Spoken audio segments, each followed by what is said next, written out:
Salut, j'espère que vous allez bien. Alors aujourd'hui, je vous retrouve dans cette vidéo pour vous montrer à quel point le verbal et la façon qu'on a de parler, que ce soit à voix haute ou par langage interne, que ce soit envers nous-mêmes ou aux autres, eh ben, a un impact, mais vraiment grandiose et qui est très significatif sur votre vie et votre perception et votre façon de penser. Donc, dans cette vidéo, je vais vous donner deux exemples pour que vous compreniez bien. Le premier exemple va être à propos du travail et le deuxième exemple va être à propos des enfants. Donc, moi, ce que j'entends très souvent, c'est « j'ai pas le choix ». Oui, j'aime pas mon travail, mais j'ai pas le choix, il faut bien travailler, c'est un boulot alimentaire, j'ai pas le choix. J'aime pas y aller, ça m'ennuie, j'aime pas mes collègues, bref. On n'aime rien de son travail, mais on va dire j'ai pas le choix, faut bien y aller. Ce que ça va faire, c'est que ça va demander à votre cerveau de mettre le focus que sur ce qui ne va pas au travail et qui va vous venir confirmer cette perception des choses. Alors, je dis pas que c'est psychologique du tout. Bien sûr, ça ne va sûrement pas dans votre travail si vous le dites aussi souvent et que ça vous agace et que ça commence à vous limité dans votre vie de tous les jours. Par contre, ce que je vais vous demander, c'est d'essayer de changer votre langage pour remplacer le « je n'ai pas le choix » par « je choisis de ».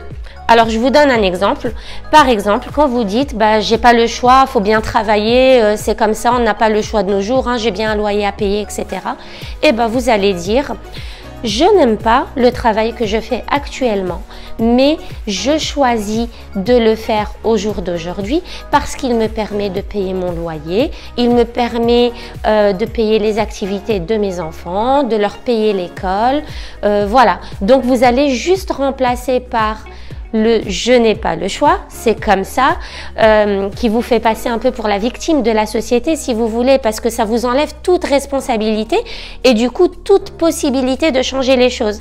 Et vous allez transformer ça en « je choisis de », ce qui va vous redonner le contrôle sur votre vie et sur votre situation. Lorsque vous devenez le responsable de votre vie, vous avez en tête l'idée d'avoir la possibilité de changer les choses quand elles ne vont pas. Donc, je choisis ce travail qui ne me plaît pas tant que ça pour le moment parce qu'il répond à mes besoins primordiaux pour le moment.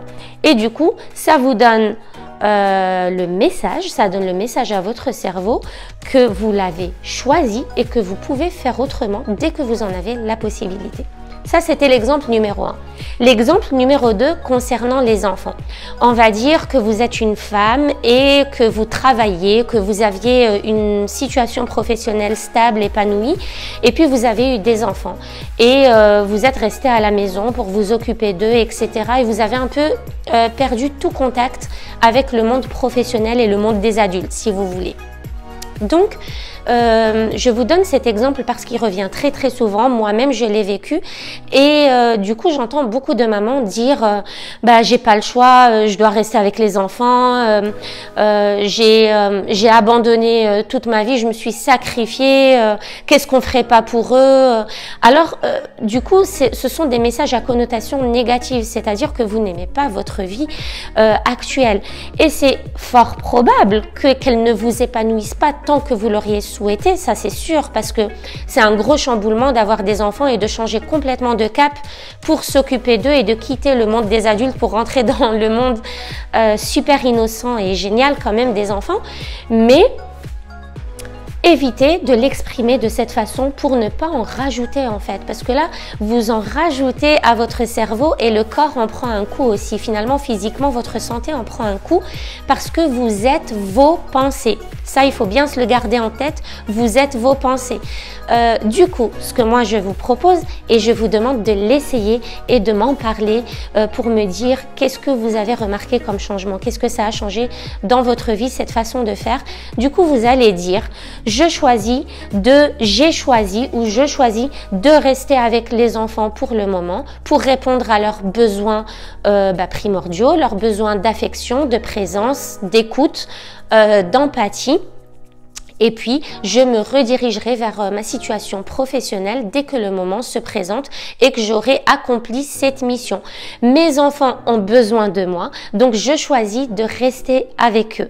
Voilà, donc juste cette façon de faire va permettre de switcher votre cerveau et franchement va changer votre perception de votre situation actuelle parce que vous ne vous sentez plus victime de la vie, de la société, de l'environnement. Vous vous sentez pilote de votre vie. Donc en gros, vous avez choisi de rester avec les enfants parce que vous répondez à leurs besoins et ça répond aussi en quelque sorte à vos besoins parce que vous n'avez peut-être pas envie de les laisser à un inconnu, vous n'avez pas envie de ne pas les voir grandir, vous avez envie d'assister à leur développement, qu'il soit cognitif, physique, verbal et tout ça.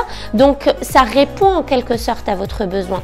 Toute situation que l'on vit, qu'elle soit agréable ou désagréable, répond en quelque sorte à un certain besoin de notre part et c'est pour ça qu'on s'y conforte. C'est pour ça qu'on ne la change pas finalement, qu'on y est bien.